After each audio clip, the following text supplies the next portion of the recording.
Good morning and hello students. आज अपन 9वीं NCERT maths का chapter first संख्या पद्धति का एक टॉपिक परिमेय संख्याओं का दशमलव प्रसार किस प्रकार से किया जाता है, परिमेय संख्या को दशमलव रूप में किस प्रकार से रूपांतरित किया जाता है, इसके बारे में अपन यहाँ पर अध्ययन करेंगे। परिमेय संख्या क्या होती है ये अपन पहले बता चुके हैं। ऐसी संख्याएं जिनको अंश या हर के रूप में लिख सकते हैं या ऐसी संख्याएं जिसको p/q के रूप में लिख सकते हैं, उन सभी संख्याओं को अपन परिमेय संख्या कहते हैं। अब उन संख्याओं को अपन दशमलव में किस प्रकार से प्रदर्शित कर सकते हैं या किस प्रकार से निरूपित कर सकते हैं, उसके 3 तरीके हैं। सबसे पहले उसका होता है शांत दशमलव प्रसार। अब शांत दशमलव प्रसार इस स्थिति में कुछ स्टेप के बाद शेषफल जो है वो शून्य हो जाता है। इस कंडीशन के अंदर शांत दशमलव प्रसार के अंदर कुछ स्टेप्स के बाद जब अपन स्टेप्स करते जाते हैं, किसी संख्या से किसी संख्या को भाग देते हैं, तो कुछ स्टेप्स के बाद जो शेषफल हो जाता है शून्य हो जाता है। उस दशमलव प्रसार को अपन शांत दशमलव प्रसार कहते हैं। जैसे उदाहरण के तौर पर अगर 100 है और उससे 100 से 32 को अपन भाग दे रहे हैं तो भाग नहीं जाएगा, छोटी संख्या है तो पहले अपन यहाँ दशमलव लगा देंगे, यहाँ 0 हो जाएगा। कितना आएगा 320, 100 से 320 को भाग देंगे, कितनी बार भाग जाएगा आपका 3 बार भाग जाएगा। कितना आएगा 300, बचेगा कितना 20। दशमलव लगा चुके हैं और एक 0 लगा सकते हैं, कितनी बार भाग जाएगा 2 बार भाग जाएगा, यह आएगा 200 और शेषफल क्या बचेगा अपना 0। तो इस प्रकार से अगर शेषफल 0 होता है तो इस प्रकार के दशमलव प्रसार को अपन शांत दशमलव प्रसार कहते हैं। दूसरा है अनसावनी पुनरावृत्ति। अनसावनी पुनरावृत्ति से मतलब इस स्थिति में कुछ स्टेप के बाद शेषफल जो है वो पुनरावृत्त हो जाता है, शेषफल की पुनरावृत्ति होती है, मतलब शेषफल बार बार वही आता है। कुछ स्टेप्स खत्म होने के बाद शेषफल रिटर्न वही आता है। तो इस प्रकार से जो शेषफल की पुनरावृत्ति होती है तो उस प्रकार के दशमलव प्रसार को अपन क्या कहते हैं, अनसावनी पुनरावृत्ति या आवर्ती दशमलव प्रसार कहते हैं।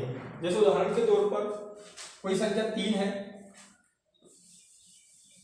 1/3 है, एक परिमेय संख्या है और इसको दशमलव प्रसार में अपन 3 को 1 को 3 से भाग देंगे तो यहाँ पर भाग नहीं आएगा।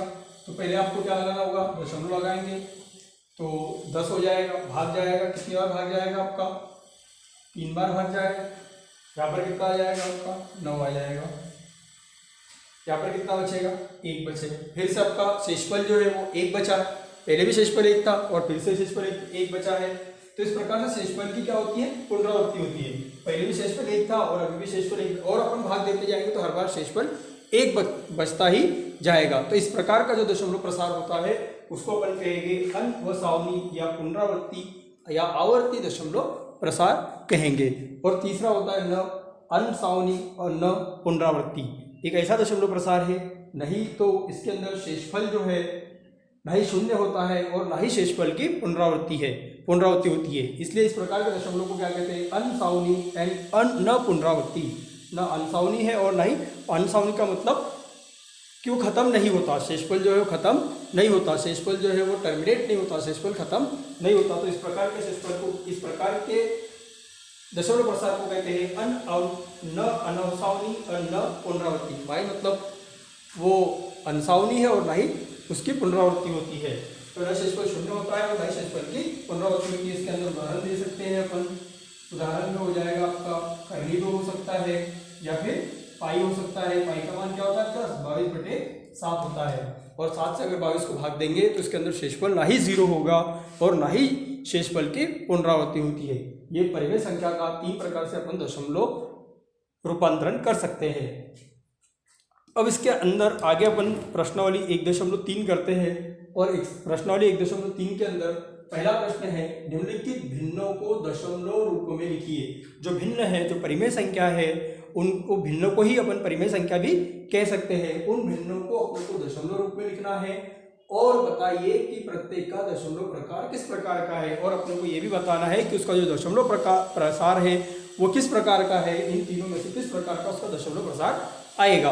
तो सबसे पहला प्रश्न है अपना 36 को 100 से भाग देना है और ये बताना है ये भिन्न है, ये परिमेय संख्या है क्योंकि ये p/q के रूप में है और अपने को बताना है इसका दशमलव प्रसार शांत है या अनसावनी पुनरावृत्ति है या न अनसावनी और न पुनरावृत्ति है।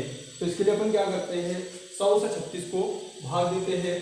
तो भाग नहीं जाएगा तो पहले दशमलव लगा देंगे तो 360 हो जाएगा। 100 से 360 को भाग देंगे तो 3 बार भाग जाएगा, कितना बचेगा आपका 60 बचेगा। फिर दशमलव तो फिर 0 लगा दिया, फिर कितनी बार भाग जाएगा, 6 बार भाग जाएगा और शेषफल क्या आ जाएगा 0। यहाँ पर शेषफल 0 आ गया, इसलिए अपन लिख सकते हैं कि अपना जो दशमलव प्रसार है वो किस प्रकार का है, शांत दशमलव प्रसार है। उसका अगला प्रश्न है 1/11 ये भिन्न है और अपन को बताना है कि इसका दशमलव प्रसार किस प्रकार का है।